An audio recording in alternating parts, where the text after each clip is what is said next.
श्रृंखला। तीसरा कौन सा है? वलय श्रृंखला समायोक्ता।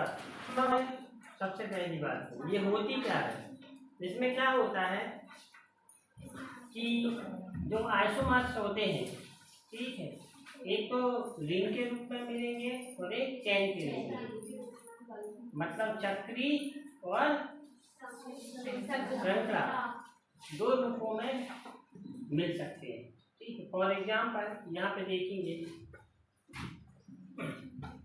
जैसे ये देखें C3H6, क्या है ये? C3H6। ठीक, इसका यदि हम पहला आइसोमर देखें तो क्या हो जाएगा? CH3 CH double bond CH2। ठीक है, तो ये क्या हो जाएगा? प्रोटीन।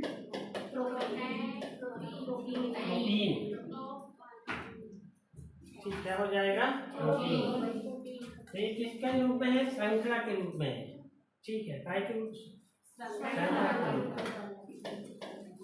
ठीक है, दूसरा है, यदि आप देखो यहाँ पर CH2 CH2 CH2। ठीक है, ये काय के रूप में हो गया? वलय के रूप में हो गया। ठीक, इस प्रकार से उनमें समावयवी होते हैं। ठीक है, देख सकते हो। अब इसमें विशेषता क्या है, तुम क्या देख रहे हो यहाँ पे? नहीं, हाइड्रोजन कम पाया जाता है। एल्केन में क्या होता है? जस्ट डबल प्लस 2 होता है। इसमें क्या है, तुम देख रहे हो? ये क्या है? एल्कीन है। ठीक है, तो किसमें पाई जाएगी इस मामले का?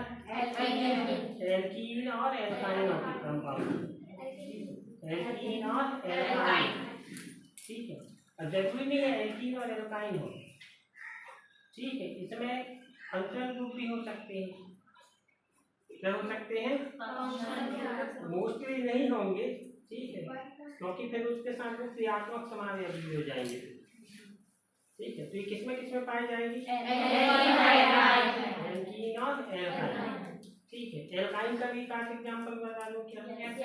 ठीक है, एल्काइन का यहाँ पे देखें, जैसे ये देखो C4H6।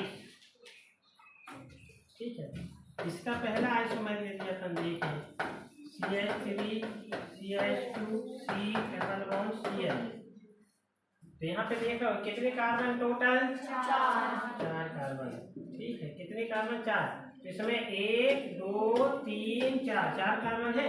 कितने हाइड्रोजन है? 6। तो 3 2 5 और ये कितना हो गया? 6। ठीक है, तो पहला ये हो गया। इसका यदि अपन देखें कितने कार्बन? 4 है।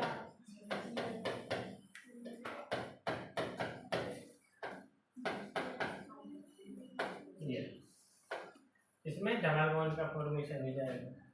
तो क्या हो जाएगा? साइक्लोब्यूटीन। क्या हो जाएगा? साइक्लोब्यूटीन। ठीक है, तो ये किसमें पाई गई? ट्रिपल बॉन्ड है, तो किसमें पाया गया? ये एल्काइनों में संभव है। ठीक है, तो एल्कीन और एल्काइन दोनों में इस प्रकार की समावयवता पाई जा सकती है। अगला है फंक्शनल आइसोमेरिज्म, मतलब क्रियात्मक समावयवता। ठीक है, चौथा क्या हो जाएगा?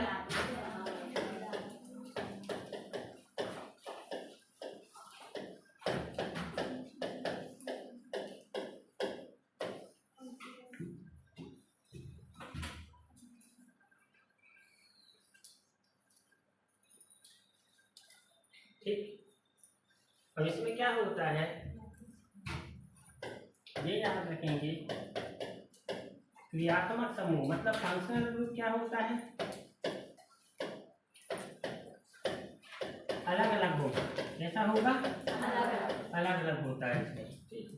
मतलब क्या होगा? अणु सूत्र क्या होंगे? समान, परंतु फंक्शनल ग्रुप क्या हो जाएगा? अलग अलग। ठीक है, जैसे ईथर और एल्कोहल।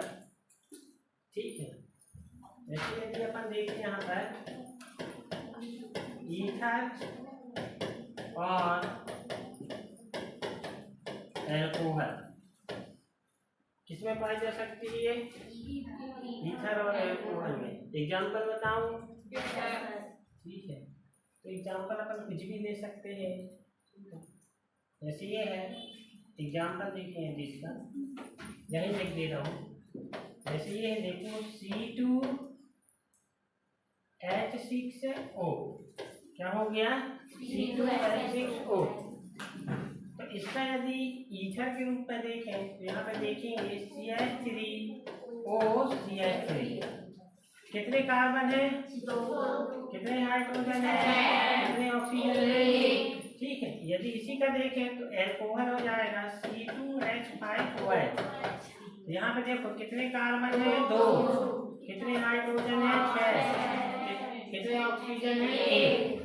ये हो गया किसमें? ईथर और एल्कोहल में। इसके बाद पाया जाता है कीटोन में और एल्डिहाइड में। एल्डिहाइड और कीटोन में यहाँ देखेंगे एल्डिहाइड और कीटोन में किसमें किसमें?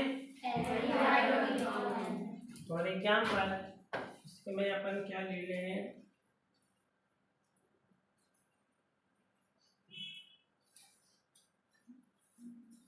C2 C3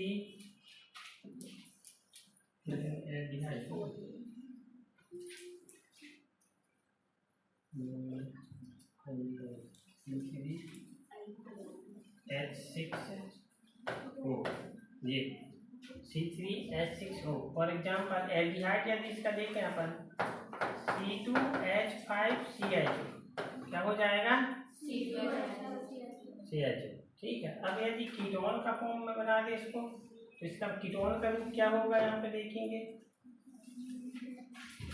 ये CH3CH3। अब चेक करते हैं, यहाँ देखो 2 और 1 3। 3 क्या है? कार्बन। हाइड्रोजन 5 और 1 कितना हो जाएगा? 6। ऑक्सीजन कितना है? 1। इसमें देखो 3 1 2 3 कार्बन, 3 दूनी 6 क्या है? हाइड्रोजन और 1 ऑक्सीजन। तो एल्डिहाइड और कीटोन में भी पाया जाता है ये।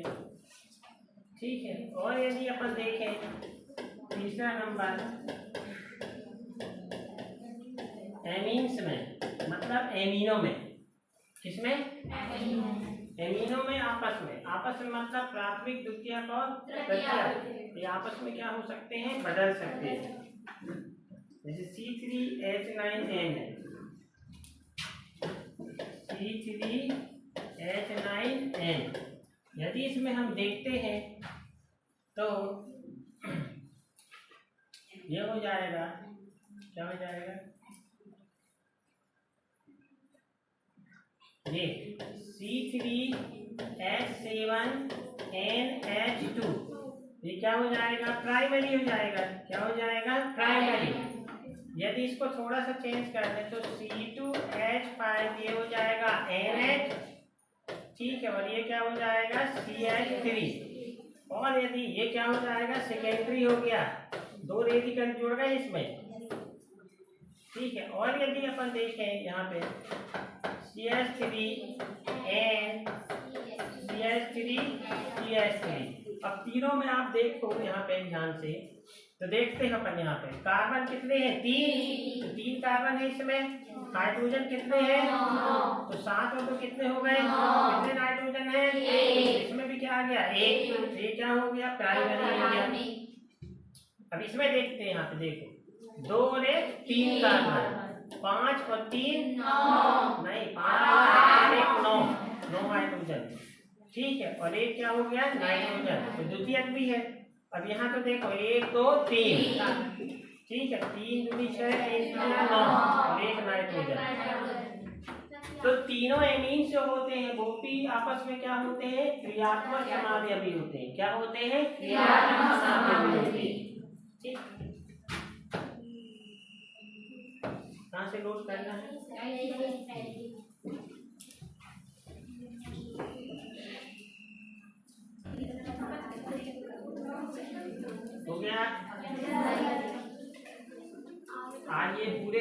करवा देगा उन्हें 5 6, ठीक है 5 6 होते हैं, तो आज करके क्या हो जाएगा 2 और करवा दे रहा हूँ, इन 6 को पढ़ के आना कल, ठीक है। अब जो जिससे जो नहीं बना नहीं आया इसे तो पूछ सकते हो, क्लियर कर लो, इससे मिनिमम 2 नंबर का आने ही आना नहीं, मेन का भी बचा है जिससे 100% आएगा, ठीक है। ये ऑप्शनल है, मेन कौन सा है त्रिविमी, ठीक त्रिविमी से आता है सबसे, उससे आने ही आना, तुम उठा के देख लो, ऐसा कोई साल नहीं, ऐसा कोई स्टेप नहीं जिसमें आया ना हो केमिस्ट्री में।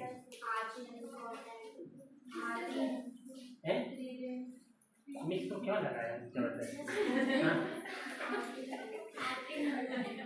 नहीं चेक कर लो ना, आता है किसी भी साल का पेपर उठा के देखो आया ही है, विभिन्न समावेयता से आया ही है, हो गया ये। इसके बाद 5वां होता है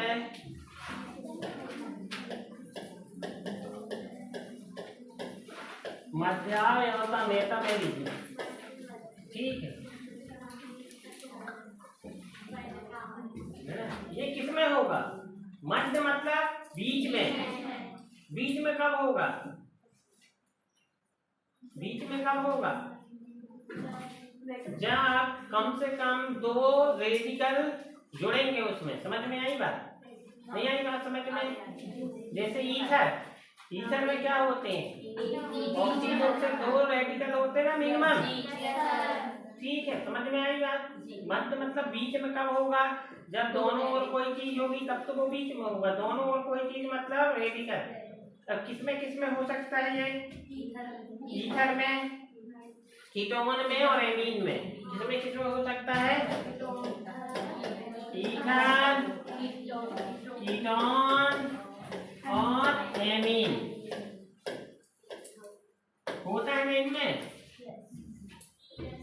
ईथर, कीटोन और एमीन।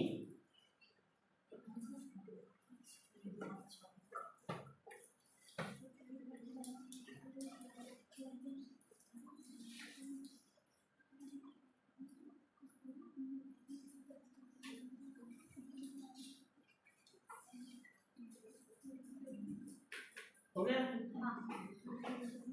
तो एग्जाम्पल देके बता दो।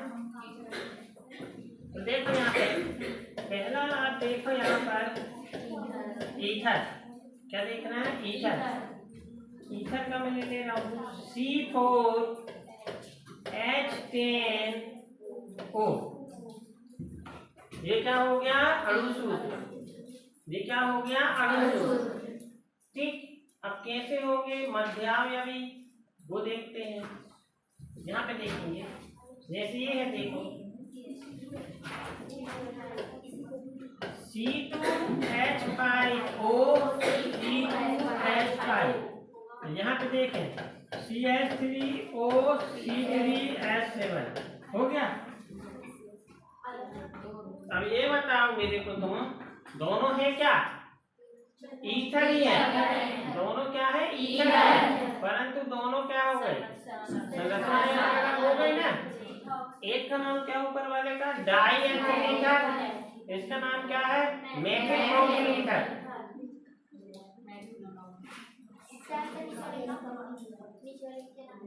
Sorry propyl methyl ether,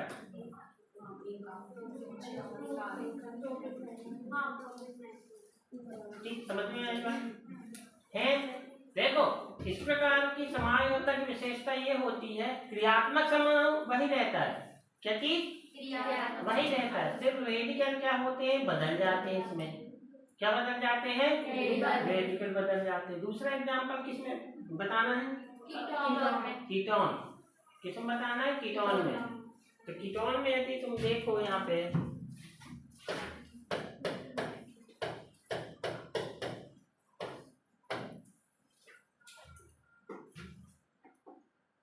ketone में भी ऐसे ही होगा,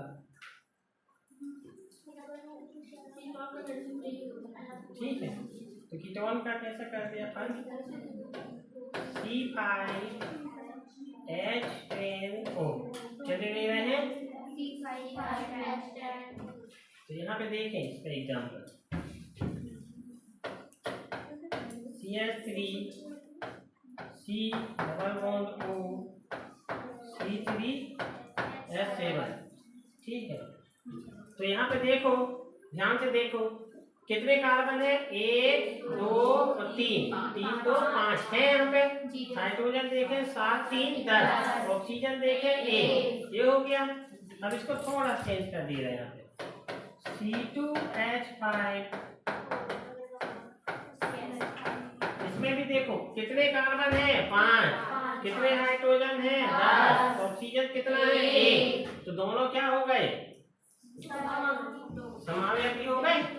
दोनों क्या हो गए? पर फंक्शनल ग्रुप वही, इसमें फंक्शनल ग्रुप चेंज नहीं होता। सिर्फ क्या चेंज होते हैं यहाँ पे? रेडिकल। ठीक है, मतलब मूलक क्या होते हैं? वो बदल जाते हैं। ठीक हो गया। यहाँ देखें छठवां और लास्ट चलाओ या बता। अब इसमें क्या है, ध्यान देंगे, इसमें काय का होना जरूरी है? पाई इलेक्ट्रॉन का। किसका? पाई इलेक्ट्रॉन का।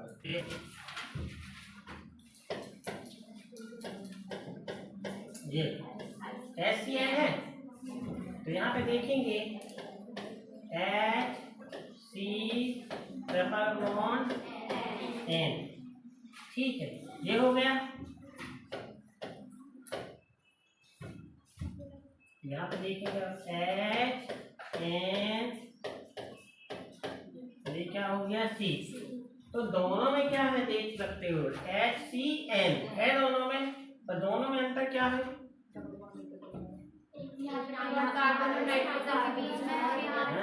इसमें बीच में क्या है? कार्बन। सेकंड वाले में क्या है? नाइट्रोजन। तो आपस में क्या होगा? वो गतिक संतुलन में होते हैं। ठीक है, मतलब चलावयवी रूप में होते हैं। कभी वो कभी वो, कभी वो बीच में जाता है, कभी वो बीच में जाता है। ठीक है, ये हो गया। इसका फिर इसी के अंतर्गत स्पेशल होता है कीटोइनॉल। यहाँ देखिए, हाँ ये अलग से नहीं है, है ना? कीटोइनॉल। ठीक, क्या बोल रहा हूं मैं? ये किसके अंतर्गत आता है? ठीक है, कीटोइनॉल, इसको एक स्पेशल वर्ड यूज किया जाता है इसका। स्पेशल क्यों? मैं एग्जांपल देके समझाऊंगा, समझेंगे। ठीक है, स्पेशल इसलिए किया जाता है,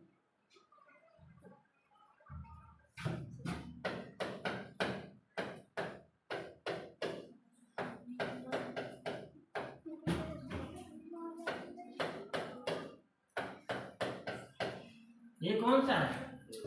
कीटोन के रूप में दिख रहा है कि नहीं? Bond C double bond O bond ketone के रूप में है।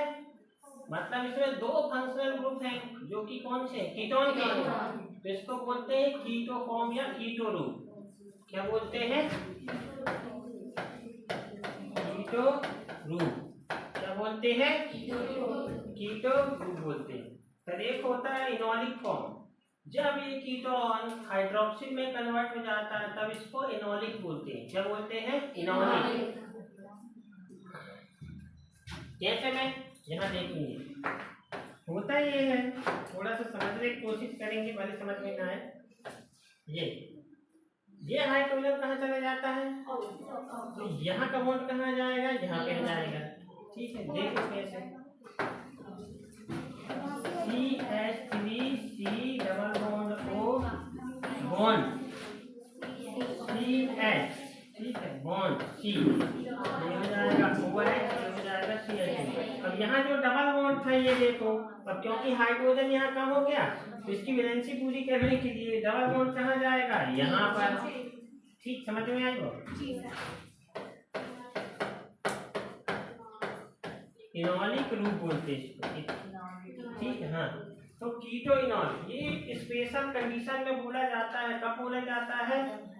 जब कीटोन परिवर्तित हो जाता है काय में, हाइड्रोक्सी में। ठीक है, तभी इसको एक स्पेशल कंडीशन में चलावे अवता को क्या बोलते हैं, कीटोइनॉल ग्रुप। क्या बोलते हैं, कीटोइनॉल ग्रुप। ये अलग से नहीं है, किसके अंतर्गत आता है, चलावे अवता के अंतर्गत ही आएगा। कब बोलेंगे इसको कीटोइनॉल, कीटोन हाइड्रोक्सिल में चेंज हो जाएगा। ठीक है, मतलब मिनिमम एक तो होना ही चाहिए। ठीक, अब देखो दोनों के सूत्र समान हो जाएंगे। अणु सूत्र, अणु सूत्र क्या आएगा बताओ। देखो दोनों कितने कार्बन हैं, तो 5 कार्बन। हाइड्रोजन कितने हैं, 8। तो हाइड्रोजन कितने हो गए, 8। ऑक्सीजन कितने हैं, 2। ठीक है, तो दोनों में ये सेम है, दोनों में ये क्या है, सेम है। क्लियर।